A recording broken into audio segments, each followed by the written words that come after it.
Hi, welcome to Encouragement for Today. I'm Pastor Emily. Today I want to look at the story of Jonah. That's what we're looking at this week in our small group study and what Pastor Jim will be preaching on Sunday. In my head, I have the children's version that still cycles around up there. And when you read the whole book of Jonah, which is only 4 chapters long, at least for me, I got a very different understanding of this book than I held as a child. If you don't know the basics of the story, Jonah is called by God to go and preach to the people of Nineveh. He doesn't want to go because it's an enemy nation and they're known for evil and wicked acts against Jonah's people. Eventually, God gets his attention using the belly of a whale, the belly of a large fish, depending on the version that you read. And after 3 days of thinking, Jonah prays to God, and he says, "Thank you for saving me. Thank you for remembering me. I'm going to go and do your will." And so Jonah gets spit out onto dry land, and he goes and he preaches in Nineveh. As a child, I thought, Jonah is eager to do so, and the people of Nineveh end up turning towards God and towards loving ways. All is good. And sort of, the people, they do hear Jonah's message, and they turn around. They change their ways. But Jonah is not happy about this.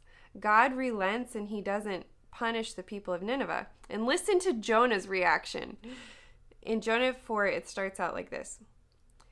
"But to Jonah this seemed very wrong, and he became angry."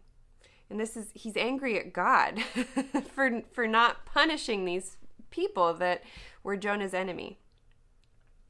Jonah prayed to the Lord, "Isn't this what I said, Lord, when I was still at home? That is what I tried to forestall by fleeing to Tarshish. I knew that you are a gracious and compassionate God, slow to anger and abounding in love, a God who relents from sending calamity.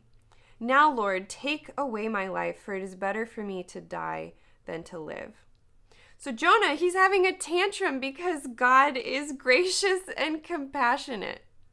I didn't get that in the children's version. And there's this whole back and forth between Jonah and God that's interesting. I encourage you to read Jonah chapter 4. God ends up having this plant grow up that's shade for Jonah. And then he has the sun, he provides a worm which chews the plant so that it withered. The sun rose, there was scorching wind, the sun blazed, and there was no longer that shade. And Jonah gets upset. And God kind of hints at, okay, you're concerned about this plant even though you didn't tend it or make it grow, and it sprang up overnight and died overnight. You're worried about this plant, but you don't care about the people of Nineveh. And God's hinting at, why are you so upset that I care about the people of Nineveh?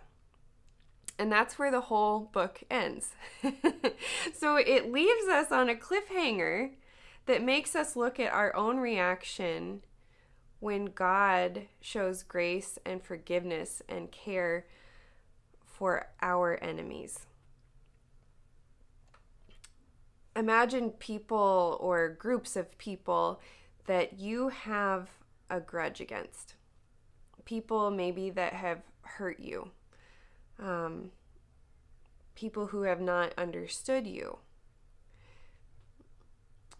If God showed them grace and compassion, how would you handle it?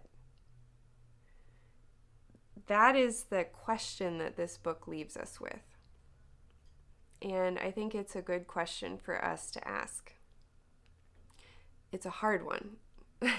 It doesn't seem hard until we're in a moment of pain and have to handle that. So how is God speaking to you today?